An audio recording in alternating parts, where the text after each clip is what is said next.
شاهکاری‌های ادبیات جهان، بهترین نمونه‌های نظم و نثر جهان. شاهکاری‌های ادبیات جهان، نیروبخش معرفت، شکوفایی شعور و پرتوافشانی فروغ فضل و حکمت در خانه دل شما. از ارمغان معنوی شاهکاری‌های ادبیات جهان بهره‌مند شوید. شاهکاری‌های ادبیات جهان از رادیوی فرهنگ.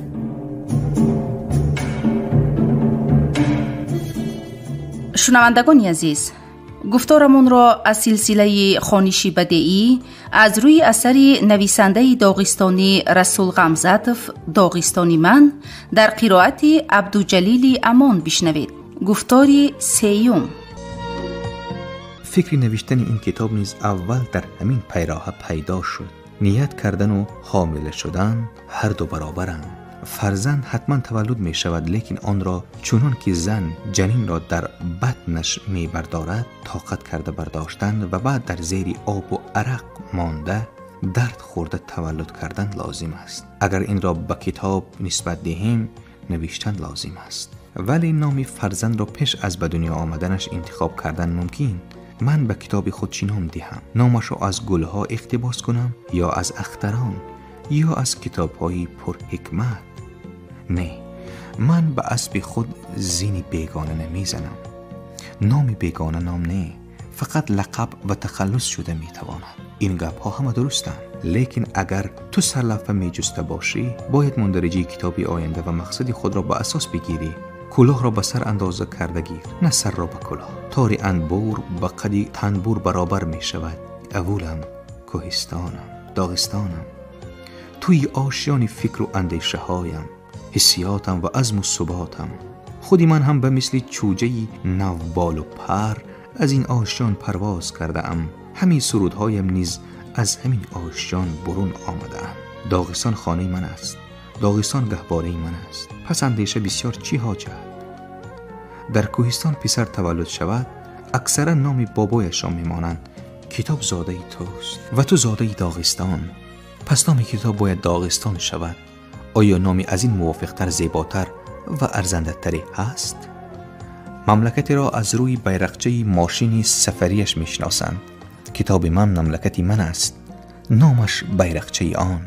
فکر و اندیشه های مردی قلمکش در هر صفحه، هر سطر برای هر کلمه بین خود بحث میکنند. اینک اندیشه های من نیز برای نام کتاب بین خود بحث دارند، مانند وزیرانی که در یگان مجلسی بین المللی حتی از محاکمه روزنامه سر کرده مناقشه و کشمکش ها به میان می آورند. اینک وزیر تکلیف می کند که به کتاب آینده داغستان نام داده شود، به وزیر دیگری تکلیف خوش نمی آید. او کاغذها را پیش خود پهن کرده چون این اعتراض پیش می آورد. نمی شود، موافق نیست. نام یک مملکت را آیا به یک کتاب خرد دادن ممکن است؟ به کودک پاپاخی پدرش را نمی پوشانند. چرا نمی شود؟ اعتراض می نماید وزیری اوله وقتی که ماهتاب در آسمان شنا دارد و عکسش بروی آب بحر یا دریا افتاده است. ما عکس آن را هم ماهتاب می گوییم، نه چیزی دیگر. نخواد که برای عکس ماهتاب هم نام دیگر یافتن لازم باشد. درست است که در افسانه روباه به گرگ عکس ماهتاب رو نشان داده این یک پارچه روغن است می گوید و گرگی بیفهم باور کرده خود را به دریا هوا می دهد. لیکن معلوم که روباه فریبگر و مکاره قدیم است، نمی شود، موافق نیست. یک روی می کند وزیری دیگر. داغستان پیش از همه مفهوم جغرافی است. کوه‌ها، دریاها، دره‌ها، چشمه‌ها و حتی بحرها. وقتی که به من داغستان می گویند پیش از همه خریطه جغرافی را می بینم. نه به گپ همراه می شوم. من دلی من از مهر داغستان لبریز است، اما داغستان خریطه جغرافی نیست. داغستانی من عموما حدود جغرافی یا حد و حدود دیگری ندارد. داغستانی من جریانی یک مرام و منتظمی تاریخی هم ندارد. کتاب من اگر آن را نویسم به کتاب درسی داغستان مانند نخواهد شد. من اثرها را به هم آمیخته، سپس حقیقت واقعات تاریخی، مضمون زندگی خلق، معنی اساسی کلمه داغستان را میگیرم. در نظریه اول داغستان برای همه داغستانیان یگانه است. با وجود این هر داغستانی برای خود داغستانی دارد. من نیز خاص داغستانی دارم که آن را تنها من چنین میدانمش. از همه آنچه که در داغستان دیدم از سر گذرانیدم و از همه آنچه که تمام داغستانیان پیش از من و همراه من از سر گذرانیدند، از سرود و موج رودها، مقال و متلها، عقاب و کوهها، از پیراهه‌های کوهی و حتی عکس صدای کوهها در نهادم داغستانی خاص من بنیاد یافته است. از دفترچه خاطرات کیسلاواتسک. من و یک ازبک همخانه هنگام غروب و طلوع آفتاب هر دو از تیریزه قله‌های البرز را تماشا می‌کنیم. به نظر من دو قله کوه با دو سری تراشیده و زخم دیده دو دوست، دو موردی بیباکی شامل شباهت دارد. در همین لحظه همخانه میگوید این کوهی دو سره موی سفیدی بخاری را به خاطرم می‌آورد که دو طبق پلو در دست قدم میزد و از حسن صبحگاهان این دره مفتون شده از راه گشتن باز ماند. از دفترچه خاطرات. در کلکته در خانه رابیندرنات تاگور بزرگوار صورت پرنده را دیدم. چون این پرنده در روی زمین وجود ندارد و هیچگاه وجود هم نداشت. این جانور در دل تاگور پیدا شده آشیان گرفته است. ثمره تخیلات اوست. ولی اگر رابیندرنات پرندگان حقیقی را نمیدید، صورت این جانوری عجیب را هم آفریده نمیتوانست. من نیز چون این پرنده عجیبی دارم که آن داغستانی من است. بنابراین کتاب را باید داغستانی من نام گذاشت تا نامش انیق و دقیق باشد. نه از آن سبب چون این نام مینهم که وی محض از آنی من است، بلکه تصورات من در بارش نسبت به تصورات دیگران فرقی دارد. اینک قرار دادم در مقابل آن داغستانی من نوشته شد. در مجلس وزیران لحظه چند خاموشی فرما شد. کسی اعتراض نداشت، اما بناگاه وزیر سیوم که تا این دم حرف نمیزد از جا برخاست و سوی منبر روان شد. داغستان من، کوهستان من، رودهای من. خیر چی شده است؟ بد نیست. در خوابگاه عمومی زیستن فقط در ایام نوجوانی، سالهای دانشجویی خوش است. بعد آن آدم باید حجره خود یا خانه خود را داشته باشد. اما خانه من گفتن کم است. باید خانه چراغان باشد. گهواره من گفتن کم است. باید در گهواره طفل خفته باشد. داغستانی من گفتن کم است. باید در این سخن غایه یعنی تقدیر داغستان امروزی آن باشد. شاعر داغستانی سلیمان ستالسکی با خردمندی خود شهرت یافته است. این گفته‌های او. من شاعر لزگی داغستانی کفگزی نیستم. من شاعر سویتی ام. من صاحب مملکتی بزرگم.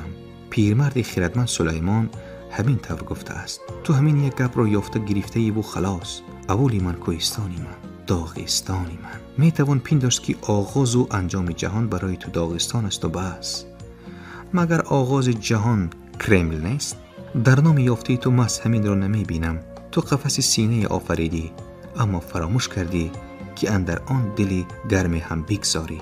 تو چشم آفریدی، اما بر آن شراره تفکر بخشیدن را فراموش کردی. چشمان بینور چون دانه های انگورند.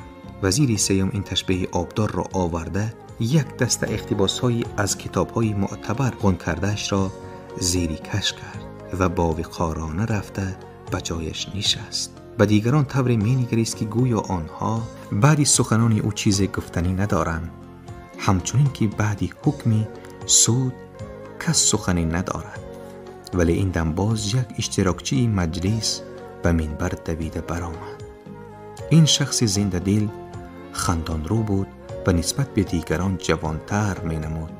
او سخنش را برخلاف دیگران با شعر آغاز کرد. تا مرد نشسته لنگ و مسلوق مدان، تا مرد بخفته کج و کشپوشت مدان. در وقت خوراک بزدل و راد یکند، تا مرد خموش کاذب و زشت مدان. من همین را گفتنیم که غایه‌ناکی البته خوب است، خصوصا چنان غایه‌ای که در بارش پیش از من ناطق سخن راند. لیکن آدمانی از حد زیاد غایه پرست هم می شوند. میخائیل نام شخص را از اول اطلاع به خاطرتان می آرم. از بس که در مجلس ریگلامن ترتیبی کار مقرر نشده بود، ناطق در آمدگاه به ما قصه میخائیلش را حکایت کرد. در کمیته حزب ناحیه خونزخ میخائیل گریگورویچ حسینوف نام شخص کار میکرد. نام حقیقیش میخائیل نه، محمد بود. وقتی جنگ گرجدنی به جای می رود و از آنجا به زادگاهش میشه شده برمیگردد، یعنی نام داغستانی خود را عوض می کند. آنگاه پدری سال خوردهش به میشه نو برآمد میگوید حج جوان مرگ شو، من به تو محمد نام نهادم، حالا اختیار داری با آن هر کاری بکنی، لیکن به نام من چی کار داری؟ به تو که حقوق داد که نام حسن را به گریگوری عوض نمایی؟ من پدری تو حالا زنده ام، میخواهم نامم حسن ماند. اشتراکچی جنگ گرجدنی مردی استواری بود. نامش میخائیل گریگورویچ شده ماند و با همین عنوان برای کامپارتی خونزخ اسبانی کرده میگشت. رمه دانش‌هایش کم شمار و لاغر بود، اما خود را بس غایاناک میپنداشت. در همان جا این را میگفت و بسیار کسان او را مبارز شدید غایاناکی میشماریدند. باری معلممان حاجی برای آنکه یک خویشاوند عمک بچه‌اش کنیززاده بوده و او در زندگی نامش این را اشاره کرده است تنبیه گرفته بود. حاجی جزای پرتیوی گرفته غمگین سوی اولی خود بطلیچ قدم میزد. در راه رئیس رایکام میخائیل گریگورویچ به او رسیده گرفت. میان آنها صحبت پیوست. حاجی در دل گفت به تو تنبیه هم کم، از صف حزب را آوردن در کار بود. تو چه خیل اعضای پارتی کمونیست حقیقی خودش می بایست به جای درکاری عریضه می نوشت. اگر آن دم خویشاوندش نه، حتی برادری خودش، خواهرش، پدرش باشدم. معلم چشم برداشته به میخائیل گریگورویچ نگریست و گفت بیگب تو را از حد غایاناک نمی گفتم. حیرانم که چرا کوههای داغستان را هنوز هموار نکرده ای. آخر جای هموار نسبت به کوهسار و سرگستان غایاناکتر و عادی‌تر است. هرچند هر دو به همان یک اول می رفتند، حاجی از راه کلان به پیراهه تاب خورد. کجا می روی؟ حیران شد میخائیل گریگورویچ. کجایی که روم می روم، لیکن نه همراه تو. من سوی کمونیسم می روم. اگر تو سوی مقابل رفتنی باشی، حتی با کمونیسم من همراه تو رفتن نمی خواهم. می بینیم کدام از ما پیشتر می رسد. ناطق این قصه را به آخر رساند. سخنش را دوام می داد. یک شاعر در حق چوپان چنین شعر نوشته است: تومان در کوه ساران برطرف شد، ره و پیراهه ها گردید رفشن، تمام گوسفندت را شبانا، ببر تا کمونیسمی شعله افکن.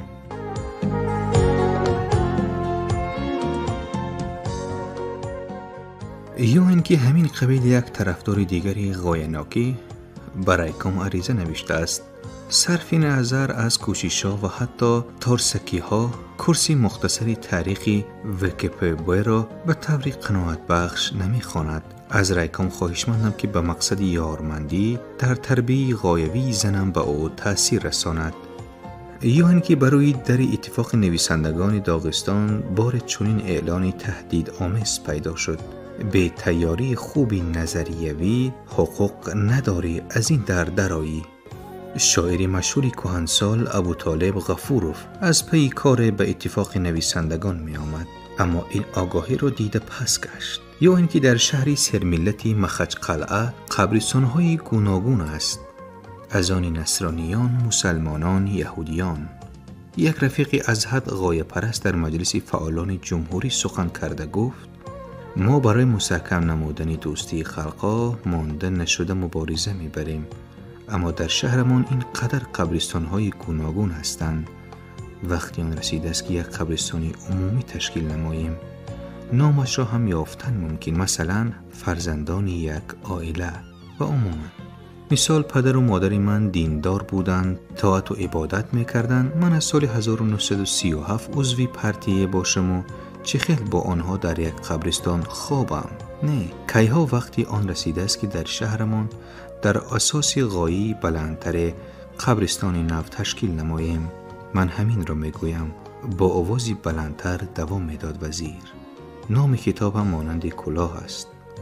کدامش مهمتر، کلاه یا کله؟ این قصه گرگ را دستگیر کردن 3 صیاد. آن صیاد کله داشت. 3 صیاد درک یافتند که در یک دره نزدیک ده گرگ پنهان است. نیت کردند که آن را دستگیر کرده کشند. در خصوص گرگ را دستگیر کردن آنها میان خلق روایت‌های زیادی است که یکی از آنها را در آوان بچگی شنیدم و هنوز به یاد دارم. گرگ از صیادان گریخته درون غار روز شد. غار فقط یک درآمدگاه داشت که آن هم خیلی تنگ بود. سر در آید کتف بیرون میماند. صیادان پس سنگ کمین گرفته تفنگ‌های خود را سوی در غار راست کرده می نشستند تا گرگ برای دو آنها پرانند. اما گرگ هم بیفهم نبود، مگر که از غار نمی برآمد. پس همان باخت میکرد که چنین دید بانی به دلش زند. یکی از صیادان بیزار شد و عزم کرد که با علاج واردی غار شود و از آنجا گرگ را بیرون راند. صیاد به دهن غار نزدیک شد و سر در آن انداخت. آن دو صیاد رفیق خود را مدتی مدید مشاهده کردند و در حیرت بودند که چرا او حرکتی در آن تر در آمدن نمی کند یا هج نباشد سرش را بیرون نمی کشد. نهایت انتظاری به دل آنها هم زد. رفته صیاد را جنبانیدند و دیدند که او کله ندارد. چون این سوال به میان انداختند آیا صیاد قبل از به غار در آمدن کله داشت یا نه؟ یکی می گفت به خیالم داشت، دیگری می گفت نداشت. تنی به سر را به اول آورده واقعه را حکایت کردند. یک پیری دانشمند گفت مادام که صیاد به غار نزدیک گرگ در آمده است، پس وی از مادر به کله تولد شده است.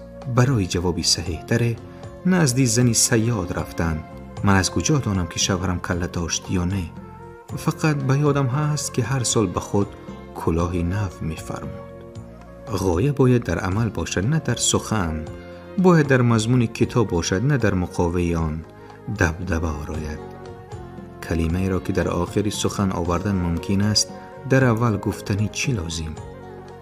اکثرا به گردن کودک نوزاد تومور می آویزند تا که عمرش خوش گذرد، درد و داغی نبیند و آسیبی به او نرسد. در حقیقت یاری رسانیدن تومور را حالا محاکمه نمی کنیم، ولی معلوم که آن را نمونه کردن نمی کردند، بلکه زیر پوشاک نگاه می دارند. هر کتاب باید چنین تومور داشته باشد که آن را مؤلف داند، خواننده پی برد، ولی آن زیر پوشاک نهان باشد. یا اینکه هنگام تیار نمودن اوربیج با آن کمی عسل می اندازند. عسل در اوربیج چنان محلول می شود که فقط بویش را می فهمید و بس. یا اینکه در بمبئی باغ زیبایی همیشه بهاری هست که آن را باغ معلق می نامند. درختان این باغ اگر چند اطراف خشک است و هوا تفسان، هرگز پژمرده و بی تراوت نمی شوند، چون که زیر باغ کولی از چشم نهانی بوده است و آن کول درختان باغ را آبی سیرونی جان بخش می داده است. غایه نه آبی است که خود را با شور و غوغا به سنگ‌ها زده و به اطراف پاش خورده جاری می شود، بلکه چنین آبی است که ناعیان زمین را نم می کند و ریشه درختان را جان می بخشد. این چی معنی دارد؟ داد زده از جا برخاست و دست بر میز کوفت وزیره که در اطراف خود کتاب و اقتباس‌های زیادی را غن کرده می نشست. از این می براید که به کلاه چیز چسبانی فرقی ندارند، خواه یک پاره لطه سفید، خواه لنته سرخ، خواه ستاره 5 گوشه. از این می براید که آدم در سر سینه خواه آردنی سرخ آویزد، خواه صلیبی سیاه فرقی ندارد. بارک الله به شما. یک آدم مانند حسن در اول تنوسی، یک بار در گناخ معلمی، در گنیچتول کامسارگی و در خونزخ ملاگی کردنش ممکن نیست.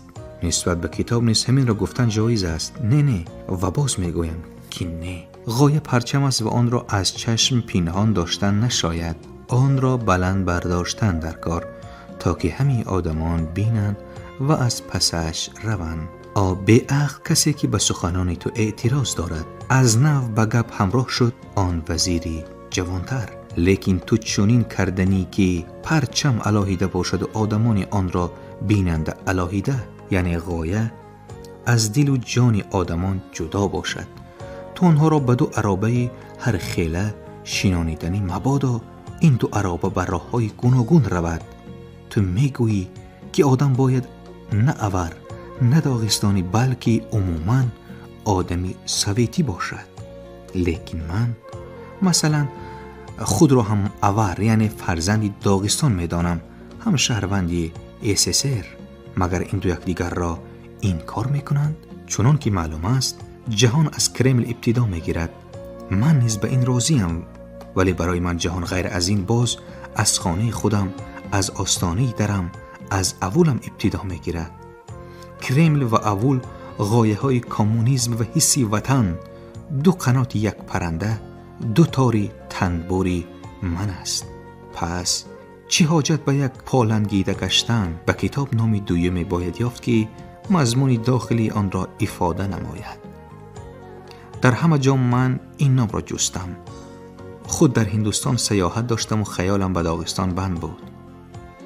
از آثار تمدن قدیمی این مملکت، از فلسفی آن به گوشم عکس صدای پر اسرار می رسید. اما صدای داغستان من برایم صدای به تمام روشن و حقیقی است و آن را در بسیار محلهای روی زمین می شنوم. زمانی بود که داغستان بگویی فقط درهای بیکس و کوههای اوریان عکس صدا می دادن. حالا این نام در تمام مملکت، تمام جهان صدا می دهد و در دل میلیون ها آدمان معوا گرفته است. در آبیده های بودایی نپال که اندرونشان 22 خیل آب شفا جاری است نیز داغستان هم در خیال بود. اما نپال هنوز الماسی ناسفته است و من داغستان خود را به آن برابر کردن نتوانستم، زیرا که الماسی داغستان نه یک بار و دو بار شیشه بریده است.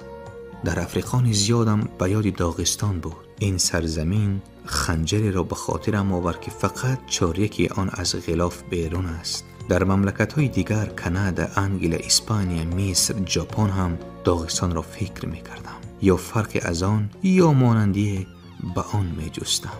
این یک بار هنگام سیاحت در یوگسلاویا به دوبراونیک نام شهر عجیبی افتادم که آن در ساحل بحر ادریاتیک واقع است. خانه و کوچه های این شهر به در و شخاک و های خارا مانند بودند. در بعضی خانه ها به درآمدگاه غارهای سنگین شباهت دارد، ولی از شفتی آثار عصر میانه و کهن‌تر از آن بناهای حاضر زمان قد میکشند. تمام شهر مانندی دربند ما با حصار بلند احاطه شده است.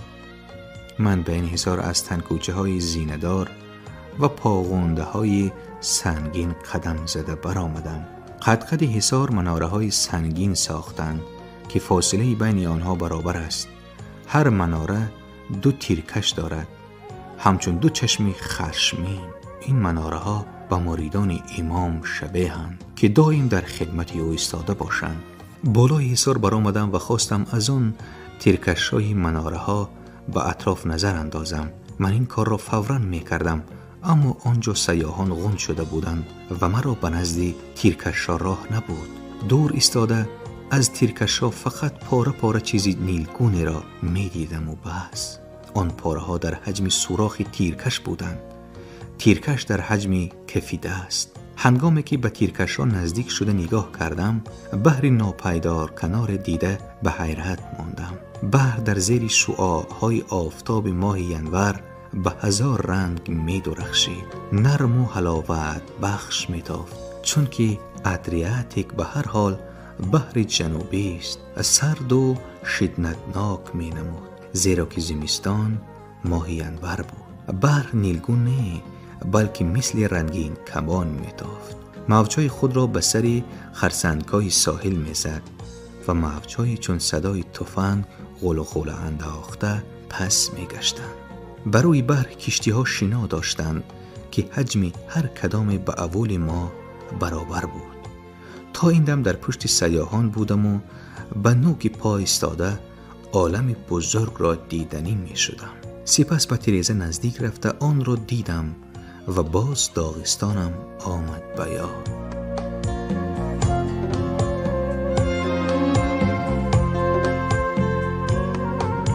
شنوندگان عزیز، یادرس می شویم که شما گفتارمان را از سلسله خوانشی بدیعی از روی اثر نویسنده داغستانی رسول غمزتوف داغستانی من در قرائت عبدالجلیل امان شنیدید. کارگردان موجیگول یوسفوف. پایان گفتاری سیوم.